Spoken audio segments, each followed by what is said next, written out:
Ron Barron is a long-term Tesla investor. He bet big on Tesla.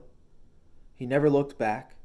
He believed in Tesla from the start, and he believes it will triple the price of Tesla stock over the next 10 years when it was at $826.93.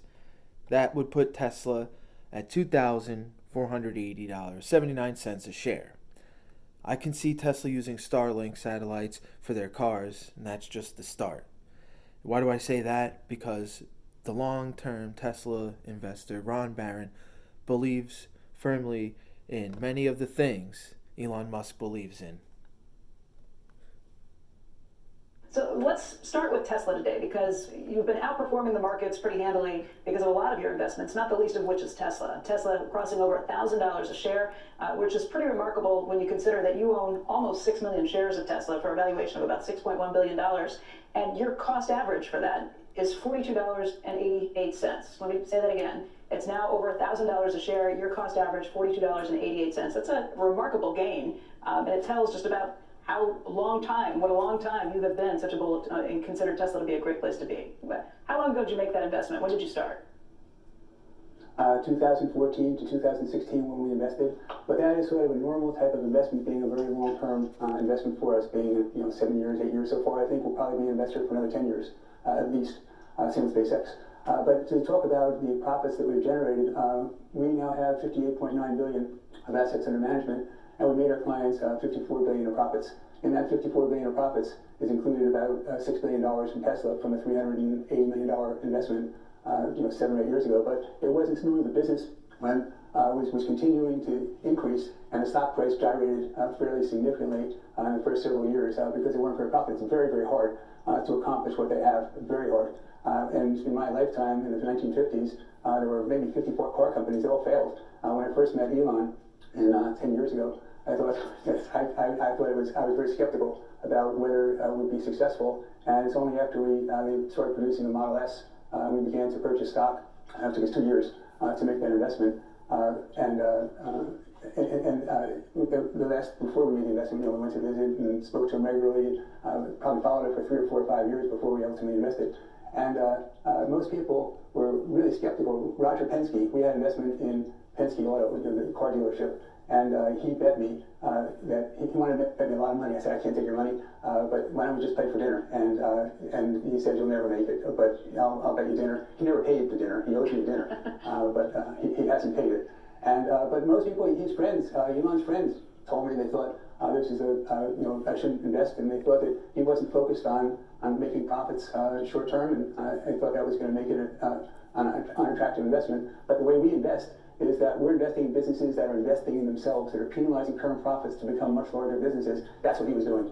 And so he was able to show that the profits that he was earning, he was reinvesting to build new factories, to start new models, to do research, to build new batteries, to start all these other businesses.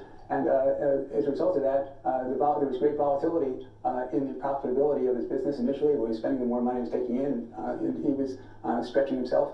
But ultimately, he now has a factory in Fremont, one in Reno. His one going to open in Austin very shortly. He just opened one in China. Right. It was like a little bit of a mic drop there. That was kind of weird. This is coming from CNBC television. They're referred to sometimes as CNBS, and I don't know, that was kind of weird. So that was kind of like the mic dropping out. Ron Barron is long-term Tesla investor, so this came out to 2021, so around, I think it was more around, not 2001, I think it was 2002, 2011, sorry, where Barron actually met Elon. He talks about how much he invested in Tesla. And back then, Elon already had SpaceX running. He had already done his X.com, and he'd done PayPal. So he knows Elon on so many different levels. If they've already been in conversation for 10 years, and Ron Barron is just going on and on and on, and he could probably just freestyle his whole way a hell of a lot better than I can and tell you all of the benefits of being a Tesla investor, because he has been since 2014, like you mentioned. So the mic drop was kind of strange. Anyway, he continues. That does raise the question. I mean, you've made almost $6 billion on this investment. You say that you plan to be in it maybe another 10 years. How key is that investment? How key is Elon Musk to that investment? Would these companies, Tesla and SpaceX, which you also have a stake in, would these companies be the same without him? Right now, they wouldn't. And so the risk that we have, the biggest risk I think we have, is his health. He works, incredibly hard. There's a picture on the internet when he's living in Boca Chica in Texas right now with SpaceX, which we're going to see next week. I haven't been there yet. And he's living in it must be like 500 square feet, and with a little white picket fence around it, right on the factory grounds and the launch grounds. It's television, I'm sure, and well, I don't know if it's television actually, but there's air conditioning and a little kitchen and a bed, and that's it. And he sleeps 5 hours a day, and he works 19 hours a day. So Ron Barron is going on here about how dedicated Elon Musk is to the mission. Elon Musk is dedicated to the mission. I mean, unbelievable what he's doing. And so I can't wait to see that. And I've seen pictures and everything and spoken about it, but I'm really excited about that. So short term, that's the risk. And he's healthy, and I'm hopeful that he stays healthy for a really long time. He's got big plans. He said he wants to die on Mars, not landing on Mars, but after living there. But I think that he's healthy and working hard and brilliant guy and inspiring. Because of him, this is, with SpaceX, the two most popular companies for engineers when they graduate to work for. It is, look up in these surveys, the most popular place to get a job is for in Tesla and SpaceX. They just have. Did you hear that? Dogelon Mars community? Did you hear that, Dogelon Mars community? Elon Musk wants to die on Mars. I actually wanted to ask Elon Musk a question. I wrote something if I had the chance to ask him. I think he would have more time on Mars. On what planet or part of space will you be most useful in helping humanity in the year 2038, coming from your own personal, reasonable, hypothetical projection? I wonder if he would ever answer that. Anyway, moving on about the engineers mostly wanting to go to Tesla and SpaceX. So this is the Tesla impact report. Right here, I just want to mention that Ron Barron actually takes out the Tesla impact report, and the camera person actually has to pan back and to show more of the screen because he actually whips the thing out. He's like, so he has such conviction. From 2020. And so all you have to do is 80 pages. I tell my friends, read this report. This is why you own Tesla. Read this report. And if you read the report, there's not any way you're ever going to sell it. So the first 30 or 40 or 50 pages are about the prospects for the business and the opportunities they have. And then it has 30 pages on ESG and how they treat people. So you read that and you say, first of all, the first part is so clear about the opportunity, and it's so hard to accomplish what he has. And then when you read about how he's treating people and the social betterment he's creating for humanity, there would not be electric cars were it not for Elon Musk. In fact, you probably wouldn't be into space the way you are right now were it not for Elon Musk. So this guy is dedicating himself to making the planet and humanity able to survive. So it's a really remarkable thing that he's done. And people say all the time to me, go ahead, I'm sorry. Well, Go ahead, I'm sorry. No, Ron Barron isn't that sorry. And he's not going to let you go ahead, as you're going to hear. But he has such conviction, as I mentioned. And I think when people mention social, I think you have to think of like survival and communication. Like communication, at least in means of survival. And with communication, there's education. And when people are educated, it betters everyone. And also, I think social might include finance, freedom of speech, food. But also, Ron Barron is talking about Elon Musk's passion for, of course, electric vehicles with Tesla, space exploration with SpaceX. He didn't even mention Neuralink or the Boring Company. He didn't get on, at least not yet, about the Tesla bot. which will be huge. And that's something that I also have my beliefs in. The Tesla bots being huge. Go Optimus. Anyway, Ron Barron's gonna speak on his conviction of Tesla, Elon Musk, SpaceX, and I'm gonna get into the long-term Tesla investors like Ron Barron and others that believe in Tesla and how this could all lead to a lot of people benefiting, including Project X, X Holdings, and let's listen to a little bit more Ron Barron here. They say all the time, but how can you stand up against large automobile companies? How come they can't do this? Why are other companies unable, with all the massive distribution and manufacturing that they have, why can't they do what he's done? And the answer is pretty simple. You just reported last week that Herbert Bass, who's the chairman of Volkswagen, had a meeting of 200 executives of Volkswagen, and this is about a week ago, and said he invited a special guest to address his 200 executives. And the special guest was Elon Musk. Elon Musk was invited by Herbert Diess to talk to the executives of Volkswagen. Why? Because he said that he was trying to pivot his business from making internal combustion engine cars to making electric cars. And he said, the hardest, toughest, fiercest competitor we have is Elon Musk. You have to learn from him. Hey, Ron, less an investing question and maybe more of a policy question, but hoping you... They cut Ron Barron off again. I just wanted to kind of cut the video off here and mention that once again. They were also putting up a lot of companies on the screen, and I'm going to get into that, but let's continue the video now with Ron Barron, long-term Tesla investor. Weigh in. You've obviously had an enormous amount of success, and we often call you a billionaire investor.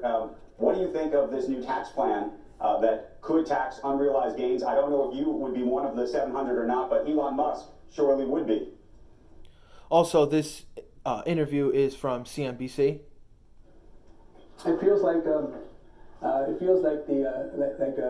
Congress thinks that they're Robin Hood from the old days, and it feels like the Elon Musk tax bill. There's like big billionaires, there's little billionaires. So he's a big billionaire, and so I don't really understand why there's vindictiveness against someone who works the way he has and doesn't make any money unless the shareholders and his business do well and the people who are benefiting from what he does. But they have a meeting at the White House for companies that are advancing EVs, electric vehicles, and they invite Ford and General Motors and Chrysler and the UAW, and they say thank you very much for all you've done to advance EVs, and they don't invite Tesla.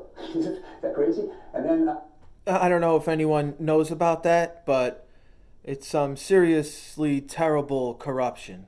Let's let Ron Barron continue. And then they send into space further with civilian astronauts further than anyone has ever gone before, and Musk saves the government billions and billions of dollars for defense, and they're about to have you want to have a more level distribution of wealth. The only way you're going to do that is you educate people. So you have satellite broadband, and that's what he's going to do. Going to make it so broadband's available to people who live in the mountains, live in Dale, live in East Hampton. Broadband's not so good, and so he's going to make it available, and yeah. So right there, he's talking about broadband with Starlink, which could end up possibly doing an IPO with that, and that company could be a part of X Holdings. That's a possibility. What did he mention before that? He was talking about SpaceX, and if you haven't already watched any of the SpaceX documentaries, you can check them out if you have Netflix. They're pretty damn inspirational. Let's let Ron Barron finish. We have this incredible feat where it's a learning, it's a science expedition. So to go to space, to the edge of space, 60 miles, and return, that's okay, it's good. But to go into orbit is probably 1,000 times harder. And to try to land what you have taken from orbit to Earth, that's probably 100,000 times harder. SpaceX has done those things. And so you get a lot of publicity about the people, Captain Kirk going to 60 miles up, and then he goes 360 miles and stays there for 3 days and does great experiments. Not a phone call. How come? So SpaceX does a lot of research and development out in space, and they're going to have a lot of satellites on their way to Mars. I'm going to mention that when I do some Dogelon Mars videos on Rage of Hall the Band. there's another long-term Tesla, or a long-term investor, a legendary long-term investor, Warren Buffett. And on a Tesla Daily video that'll kind of tie in with like a Dave Lee story on X Holdings, I believe X Holdings is kind of like a Buffett type system, perhaps. And I also kind of believe that maybe Warren Buffett and Elon Musk had some kind of relationship where they were kind of insurance buddies, with Tesla now working on insurance. Went through some articles where they were saying Warren Buffett is buying a secret stock that could be revealed in weeks. Back in 2020, the end of 2020, Warren Buffett is hiding something big. Again, that, all kind of pointing at the same thing, that maybe Warren Buffett is getting involved in a holding because he had done so already, and that there could be a second holding coming in the future. So there were a bunch of missing shares of Tesla, apparently, and that's where this information is coming from. And it's kind of speculative, as a lot of things are, but I think Warren Buffett might have also kind of finally developed that X brain, where Elon Musk is really going to put all of these things together. And you can also include Neuralink and the Boring Company and everything that Tesla is going to be putting out. And eventually the energy is going to be developed in the future. We're going to see a lot more product roadmaps and all that. So at the end of the Ron Barron video, going back to the Ron Barron video, Hertz, GM, Twitter, Ford, Hyatt, Vail, Spotify, and Barron Capital were all mentioned. Why is that? So they were all mentioned. I mean, were they paying for that time to be mentioned on the show? I feel like it's actually quite possible that Ron Barron was even paying himself to be on CNBC and do that interview to promote Tesla, to promote Barron Capital. I wouldn't doubt it.